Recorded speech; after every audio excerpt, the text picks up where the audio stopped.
돈의 흐름 보면요. 아까 돈이 눈이 있어가지고 수익률 높은 대로 움직인다고 그랬는데 그 은행에 많은 돈들이 정기예금으로 가버리고 있어요. 오. 그래서 단기 유동성이라고 그러는데 이건 계속 축소되고 있거든요. 이것들이 예. 있어야지 또 수익률이 높으면은 주식시장으로 가고 부동산 그렇죠. 시장으로 가는데 네. 은행예금으로 다 가버리고 있습니다. 심지어 저 주식 굉장히 좋아하거든요. 네. 저 옛날에 주택 청약예금 예. 옛날에 한 번 들고요. 80년대 중반. 네. 은행예금 안 들었어요. 80년대 중반 들고 아니 40년 만에 처음 30년 제 만에 제 나이 정도 되겠네요. 네. 그런데 최근에 오히려 인터뷰를 하셨는데 나도 30년 만에 예금을 가입했다라고 인터뷰하셨다는 얘기 예, 들었습니다. 예금 가입했습니다. 5%짜리. 와. 물론 뭐 제 금융자산의 10% 정도 가입했는데요. 네. 네.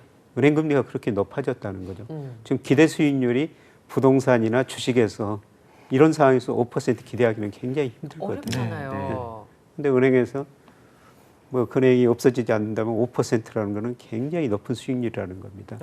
우리나라 지금 잠재 성장이 2%고요. 예. 물가를 고려한 명목 잠재 성장은 한 3% 정도 돼요. 네. 예, 그런데 5% 은행 금리라는 거죠. 이거 있을 수 없는 일입니다. 예, 저는 지금 은행들이 경쟁적으로 돈이 빠져나갈 것이기 때문에 금리를 올리고 있다고 그러는데요. 네. 제가 얼마 전에 한 은행 임원들 대상으로 강의를 하라고 그래가지고 네. 당신네 은행에다가 제가 4.5%짜리 5년짜리 들었다. 그런데 제가 예측하면 5년 후에 금리가 1 내지 2%로 떨어질 텐데 네. 당신들이 어떤 식으로 운용해가지고 저한테 4.5% 금리를 줄 수 있을지 궁금하다. 네. 지금 금리가 비정상적으로 높은 거예요. 그럼 이 기회를 어떻게 보면 여윳돈이 있으면 넣는 것이 무조건 소비자들한테 유리한 상황이네요. 그렇죠. 예. 예, 저는 뭐 극단적인 이야기입니다만 제가 얼마 살지는 모르겠습니다. 제 남은 생에 과연 은행들이 5% 금리를 줄 시기가 있을 것인가. 지금 황금 금리네요. 앞으로는 네. 네. 우리 예전에 경제 성장률 네. 앞으로 1%로 떨어지거든요. 네. 5% 금리라는 거는 지나치게 일시적으로 높은 겁니다. 그럼 지금 빨리 가입해야 되겠네요. 예, 은행에 가입해야 되죠. 단 고정으로 고정금리로. 예, 고정금리로. 네. 그렇죠. 근데 예금은 다 고정으로 주니까. 예, 예금은 다 거의 고정입니다. 근데 예전에 그런 얘기를 들었었어요. 그 IMF 전에 우리나라도 굉장히 이제 성장할 때 예금 금리가 막 18% 이렇게 아, 됐던 그때 시절이 있었다. 그 회사 안 다녔군요. 네. 저는 입사 때 12%짜리 있었어요. 그러니까 네네. 그때 네. 가입을 했었으면 정말 그거는 뭐 이제 평생 가져가는 든든함이었을 텐데. 네. 앞으로 저 5년 후면요. 네. 참 그때 5%가 높았다. 아, 이런 뭐. 이야기가 나올 겁니다. 그래서 그 물어보셨는데 은행 임원들이 뭐라고 아, 저 그게 했길래 궁금해요. 답을 뭐라고 했을지가 궁금해요. 미래의 우리에게 그래서 저 맡기죠. 금융감독원이 대답을 해주더라고요. 정책 당국이 은행들한테 금리 경쟁적으로 인상하지 말라 아. 그렇게 권유를 했거든요. 그게 저는 정답이라고 생각합니다. 오. 저는 저 금융정책 당국이 시장에 개입하는 걸 그렇게 좋아하지 않는데요. 네. 예, 지금 상황에서는 정확한 표현인 것 같습니다. 근데 교수님 이렇게 인터뷰를 하시거나 저희 방송에 나오셔서 이렇게 천기누설 같이 네. 여기가 지금 약점이니까 빨리 들어가십시오. 오히려 우리에게 지금, 득입니다. 지금, 네. 이렇게 하면 은행이나 금융감독원에서 안 좋아하지는 않을까요? 근데 교수님 그러거나 말거나 하실 것 같은데. 그러니까 너무 인자하게 웃으시면서 우리한테 좋은 정보를 또 주고 계세요. 교수란 직업이 가장 좋은 게 합리적인 데이터 이론만 있으면은 여러 가지 이야기를 할 수 있는 게 교수란 직업이거든요. 네. 그래서 거기 가시군요. 예, 합리적인 데이터 이론이 있어야 되죠. 네. 맞죠. 네. 아 파월도 아유 빨리 해야 될 때 늦게 해가지고 틀렸잖요. 이거 좀 잘 그러셨잖아요. 그렇죠, 맞아요. 네, 네. 빨리 인정할 건 인정하고 네. 잘못된 건 또 수정하는 게 좀 필요하니까요. 네. 그러면 지금은 예금이 참 좋은 투자처인 거네요, 교수님 예, 말씀대로. 예금도 그렇고요. 채권 투자도 하셔야 되죠. 네. 우리 가계 금융자산 중에서 채권 비중이 2%밖에 안 돼요. 네. 근데 은행하고 채권은 어떻게 다르냐면은 은행은 1년 후에 지금 5% 금리를 받겠다고 가입해 있으면 1년까지 기다려야지 5% 금리를 줘요. 네. 네. 그 이전에 돈이 필요하지 해약해버리면은 5% 금리 안 주거든요. 손해잖아요. 근데 채권은 그 사이에도 팔 수가 있습니다. 근데 중요한 거는 저는 내년 경제 성장률 떨어지고 물가 상승 낮아지면서 채권 수익 금리가 떨어진다는 거죠. 이미 떨어지고 있어요. 지금 은행 금리는 안 떨어졌습니다. 네. 한국은행 금리도 더 올리려고 그러고 있어요. 근데 네. 시장이 굉장히 똑똑한데요. 우리 10년 정부에서 발행하는 국고채 수익률이라는 네. 게 있어요. 지난 10월 달에 4.6%였습니다. 네. 예, 그런데 지금 3.6%로 떨어져 아, 버렸거든요. 그래요? 이 시장 금리가 떨어진다는 거는 알고 있네요. 앞으로 경제 성장률이 더 떨어지고 물가도 떨어질 것이다. 음. 그러면 4.6%, 3.6%로 금리가 떨어지면 채권 가격이 거꾸로 오른 겁니다. 네. 그래서 제가 몇 달 전부터 채권 좀 사십시오 이런 말씀을 네. 드렸는데요. 네. 채권은 이자도 받지만은 또 수익률도 있으니까. 시세 차익도 누릴 수가 있어요. 네. 금리가 그렇죠. 떨어지면 채권 가격이 오르니까 네. 언제든지 팔 수 있고 시세 차익을 누릴 수가 있거든요. 네. 네, 그래서 지금은 채권 투자도 좀 하셔야 된다는 거예요. 그럼 지금 말씀하신 대로 우리의 기준금리가 굉장히 지금 예금이 높은 상황인 거는 미국의 기준금리를 따라가느라고 좀 비정상적인 상황이라고 예. 봐야 되는 거고 예. 이게 누군가에게는 기회가 될 수 있다는 이제 꿀팁을 알려주신 거죠. 예, 그렇습니다. 네. 네, 지금 은행예금 빨리 가입하고 채권 투자하셔야 된다는 겁니다. 이게 소중한 돈이 있어야 되는데 네, 소중한 돈이 없어요. 없어서 예. 다 우리랑 같은 마음일 것 같아서 걱정이에요. 그때 누가 그러셨더니 소중한 돈이 없는 건 그 자체로 문제다. 아 그러네요. 네, 뭐 어떻게든지 그 종잣돈을 마련할 수 있어야 되는데 그게 없으면 투자에 대해서 물어보지도 마라. 그렇지. 이런 어려운 시절에 현금이 있으면 제일 좋은데요. 네, 네, 그런데 두 분 다 매달 월급 받으면 국민연금 내시죠. 네. 네, 국민연금이 주식에서 연평균 수익률을 10% 이상 내고 있어요. 네. 아, 국민연금이 그렇게 수익률이 높은 거는요. 네. 늘 돈이 있기 때문입니다. 그쵸. 주가가 떨어지면은 살 돈이 매달 들어오는 거예요. 그쵸, 그쵸. 예. 그래서 국민연금은 수익률이 높을 수밖에 없습니다. 근데 우리는 지금 자산 가격이 앞으로 주가도 조금 더 여기서 떨어질 거예요. 네, 이미 주가가 싸지기는 싸졌습니다. 조금 더 떨어질 수 있어요. 네. 그러면 싸게 살 수 있는 좋은 기회가 있는데 우리가 미리서 사가지고 현금이 없죠. 그렇죠. 아, 맞아요. 맞아요. 교수님 저번에 오셨을 때 이제 슬슬 주식을 사도 괜찮은 시기가 오고 있습니다. 이렇게 얘기하셨었어요. 네. 네, 지금은 저는 지금도 주가가- 괜찮고 조금 더 떨어질 여력이 있다까지는 말씀하셨어요. 뭐 내년 초까지 조금 더 떨어질 여력이 있는데요. 지금 굉장히 주가가 싸지고 있다는 겁니다. 네. 네. 이것도 비정상적으로 싼 거고 이득이라는 거죠. 살 수 있으면. 예, 그렇죠. 네. 그러니까 지금 이제 보통 올해 코스피 지수가 빠지긴 많이 빠졌더라고요, 교수님. 18% 정도 하락을 했는데 이제 못 버티는 사람들이 나와서 던지기 시작하는 것 같아요. 개인 투자자가 지난달에만 3조 8,855억 원의 주식을 팔았다고 하는데 크리스마스 즈음 되면 좀 오르잖아요, 교수님. 크리스마스 때 별로 안 올릴 것 같습니다. 이거. 그럼 산타랠리란 말은 왜 생긴 거예요, 대체? 뭐 어떤 해는 뭐 내년 경기가 좋으면은 네. 산타랠리가 있죠. 네. 네, 그런데 내년에 전 세계 경제가 어려울 것 침체에 같아요. 빠질 가능성이 네. 있다는 겁니다. 그래서 이번에는 산타랠리는 기대하기 힘들고요. 네. 네, 그런데 아까 우리 개인들이 주식을 많이 팔았다고 말씀드리고 있습니다만은 이럴 때에는 더 적극적으로 좀 참고 기다리셔야 돼요. 기다려야 돼요. 네, 제가 코스피가 3,300 갔을 때 2,200까지 떨어질 수 있습니다. 그러니까요. 이렇게 해가지고 욕만 많이 얻어먹었었는데요. 교수님한테 그런 사람이 있을까요? 부드럽게 말씀하셔서 저희처럼 악플 달리지 않을 것 같아요. 전부 악플이었대요. 한 언론하고 인터뷰했더니 조회 건수가 100만 건이 넘었는데 전부 악플이었다는 겁니다.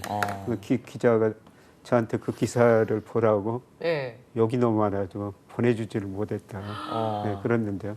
그때는 제가 그렇게 말씀드린 거는 코스피가 우리 명목 GDP 일평균 수출 모든 경제비 20-30% 가대평가됐어요. 네. 네, 그런데 지금은 가소평가 영역에 들어섰거든요. 들어섰어요. 네. 그래서 지금은 주식시장을 떠나실 때가 아닙니다. 네. 여기서 좀 더 떨어질 수 있는데요. 좀 더 떨어지면 오히려 주식을 더 싸게 살 때다. 네, 그리고 가지고 계신 분들은 기다리셔야 돼요, 지금은. 그렇죠. 손을 많이 버셨으니까. 그런데 종목은 좀 재점검 한번 해보셔야 됩니다. 종목에 대해서는. 예. 보니까 최근에 우리나라에서 수출 많이 하는 기업들이 있잖아요, 교수님. 그 수출 많이 하는 기업들이 굉장히 어려운 상황이 됐잖아요. 예. 근데 그런 기업들이 대부분은 대기업이어가지고 예. 그런 기업을 사신 분들은 고민이 되게 많은 거예요. 그러니까요. 네. 건실하다고 생각했는데. 건실해- 직설적으로 말씀드리면 삼성전자 말씀하신 것 같은데 아이고. 네. 지금 많이 싸졌어요. 제가 9만 원 넘었을 때는 뭐 좀 줄이십시오. 네. 예, 이런 말씀을 드렸는데 여기서 조금 더 떨어질 수 있으면 많이 싸지고 있습니다. 이거 장기적으로는 오르거든요. 네. 이럴 때일수록 오히려 우리가 주식시장에 더 관심 가지셔야 됩니다. 오히려 학교 다닐 때도 보면 저기 중간고사, 기말고사 끝나고 공부하는 애들이 있어요. 걔들이 공부 잘하잖아요. 그렇죠. 그러네요. 네, 시험- 1위부터 준비하는 네. 거죠.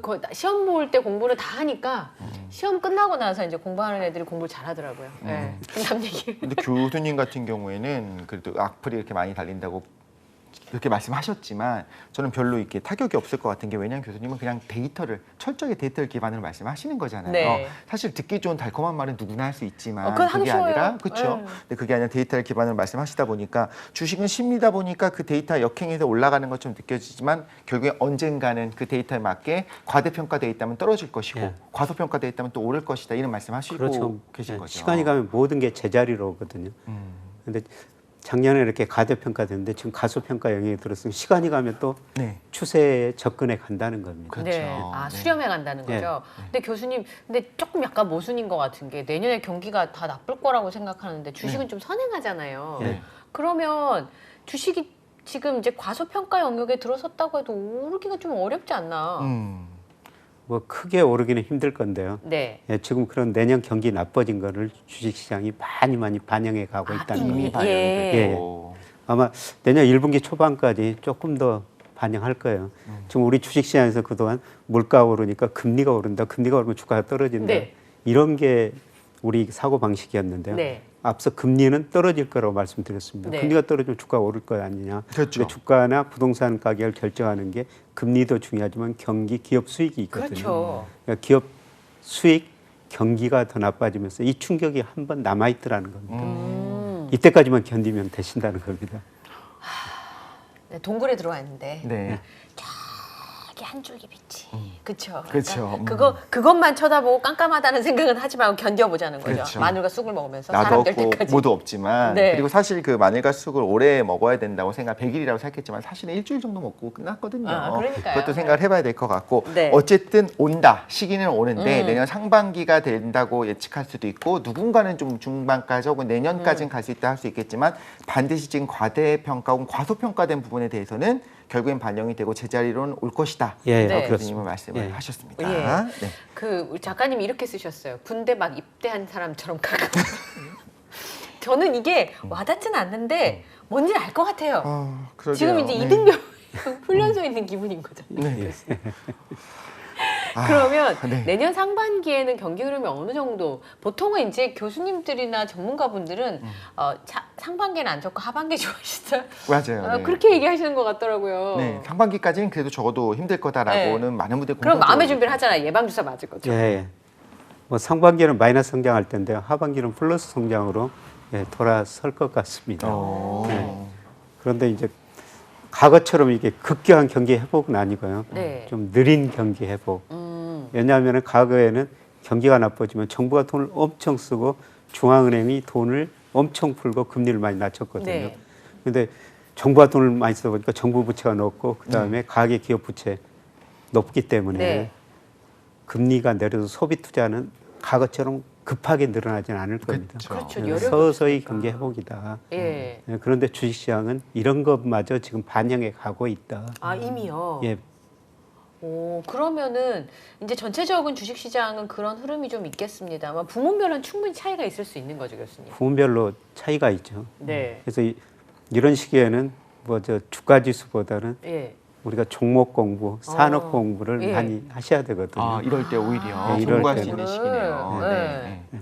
근데 공부한 것들이 또 여기 된 줄 알았는데 우리 공부하는 시점에는 이미 또 과거의 영역이 있잖아요. 네. 근데 이런 식의 시기가 올 거라고 우리가 아무도 뭐 코로나19를 예측하지 못했었던 것처럼 또 우크라이나 전쟁을 예측하지 못했던 것처럼 사실 미래에 어떤 일이 벌어질지 아무도 모르기 때문에 네. 도서관에 아니 뭐 도서관이나 서점을 가보면 미래에 대한 예측에 관한 책만 수십 권이 있는데 다 얘기가 달라요. 도대체 뭘 해야 될지 모르겠어요. 그러니까 뭐 이런 IT 기업들도 뭐 메타에 네. 메타버스가 세상에 올 것이다라고 생각했는데 생각보다 그러지도 않았고. 마크 주커버그만 메타 온다고 생각한다. 그러니까요. 그러면 정말 좀 안정적인 게 뭐냐. 근데 이 도둑놈식 볼 수도 있을 것 같아요. 안정적인 게 뭐야? 결국에 오를 게 뭐예요?라고 생각하는 것 자체가 좀 대답 안 해주실 것 같은데. 그러니까요. 네, 제가 볼 때는. 뭐 우리나라 삼성전자는 IT 기업 저평가돼 네. 있고요. 네. 예, 제가 최근에 울산 강의를 몇 번 갔더니 울산에요? 예, 뭐 조선업 근무하는 사람들 표정이 굉장히 밝더라고요. 아 그래요? 예, 그동안 뭐 저가 수주 받고 원자재가 올라 맨날 적자 냈는데 네네네. 네. 2027년까지 수주 다 비싸게 받았다는 겁니다. 이미 최근에 원자재 가격이 안정되니까 네. 앞으로 이익 많이 늘어날 거래요. 아, 예, 그런데 문제는 사람을 구하는데 네. 힘들다고 안 온대요. 아하. 일이 힘들죠 거기가. 예. 그래서 평택으로 간다는 겁니다. 평택 가면 삼성전자가 있죠. 예. 거기 일이 조선 업종 일보다는 더 쉽고 예. 임금도 더 높다는 겁니다. 어허. 예, 그래서 사람 구하기가 힘들다. 경기는 좋아지고 있는데 네. 네. 이런 이야기를 하고 있고요. 네. 예, 그다음에 뭐 추세라는 게 있거든요. 네. 전 세계가 전기 자동차로 가는 거예요. 그렇죠. 아. 네. 2차 전지. 네. 최근에 많이 올랐다 또 떨어지고 있습니다만 예. 이 거대한 흐름이에요. 아. 이 흐름에는 좀 타야 됩니다. 보통 우리는 다 아는 정보는 정보가 아닌 것 같아서 네. 너한테만 알려주는 거야. 그렇죠. 뭔가 특별한 거. 아. 이거 다 하시는 거예요. 네. 그렇죠. 어떻게 보면 보통 그러죠. 다른 데 가서 얘기하면 안 돼. 내가 거기서 들은 거니까. 이제 그런 거만 우리가 관심이 있지. 맞아요. 교수님 말씀하신 것은 누구나 다 알려졌고 예. 예측할 수 있는 예, 부분에 그렇습니다. 대해서 그 정보를 활용하라는 말씀이죠. 예, 그렇습니다. 오. 약간 꿈이었던 것 같은 게 한때 이제 코인이라든가 네. 메타라든가 이런 것들이 어마어마하게 붐이 있었을 때는 수익률이 30%, 뭐 100%, 200%이 정도가 아니면 쳐다도 안 봤었던 시절이 맞아요, 있었어요. 그러다 보니까 다들 거품이 사실 낀 거예요. 아니 내가 투자를 했으면 5%, 아 이게 뭐야, 나 옛날에 30%씩 올랐었어, 50%씩 올랐었어. 근데 사실 이게 비정상적인 상황이었었던 거고 어느 그렇죠. 정도는 우리가 제대로 된 현실을 파악할 시점이 오지 않았나라는 생각이 들기도 해요. 네. 그러니까 교수님 말씀하신 것처럼 다 알려진 정보라도 예, 추세나 어느 정도 저평가되었는지 네. 그런 부분들을 좀 공부를 해보면 좋을 것 같아요. 원래 저처럼 이제 잘 모르는 사람은 뭐부터 해야 될지 몰라가지고 그러니까요. 그래서 여쭤본 거예요. 이런 네. 거대한 흐름을 읽는 능력이 필요한데 교수님, 우리가 그럼 이런 거대한 흐름을 읽기 위해서 조금 공부해 보아야 될 부분이 있다면 어떤 것들이 있을까요? 그 저는 딱 한 가지만 보셔도 된다고 한 그러는데요. 예. 통계청에서 경기를 예측해서 선행지수 순환 변동치라는 걸 발표해요. 선행지수. 이게 앞으로 경기를 예측하는 지표거든요. 네. 아, 그게 작년 6월을 고점으로 지금까지 계속 떨어지고 있어요. 코스피도 작년 6월에 3,300까지 올라갔다가 최근에 2,130까지 떨어졌지 네. 않습니까? 그래서 선행지수가 언제 올라갈 것인가. 네. 지금까지 계속 떨어지고 있는데 네. 네. 아마 조만간 올라갈 것 같습니다. 오, 굉장히 심플하게 말씀하셔서 깜짝 놀랐네요. 복잡하게 볼 필요 없어요. 네. 이미 근데- 분석이 다 되어 있고 그 분석이 결과로 나와 있는 거니까. 예. 네. 그 한 가지만 보셔도 됩니다. 네. 매월 말에 지난달 통계를 발표하는데 지난달 통계라 조금 늦어요. 주가가 선행하기 때문에. 그래도 주식을 무릎에서 살 수가 있다는 겁니다. 무릎에서는. 바닥은 아니어도 무릎에서 그렇죠. 살 수 있다. 예. 그 말에도 어디예요? 네, 오늘도 꿀팁을 무릎에서 사는 게 정답입니다. 알겠습니다. 맞습니다. 네. 오늘도 꿀팁을 얻어가고요. 우리 또 시기가 되면 김민아 네. 교수님 또 모셔서 우리가 같이 금요 이야기를 나눌 수 있는. FOMC 올릴 때요. 그때가 되면 또 다시 시간이 있을 것 같습니다. 네, 지금까지 뉴스는 경기다 우리 김민아 교수님과 함께했고요. 오늘 함께해 주셔서 감사합니다, 교수님. 고맙습니다. 고맙습니다.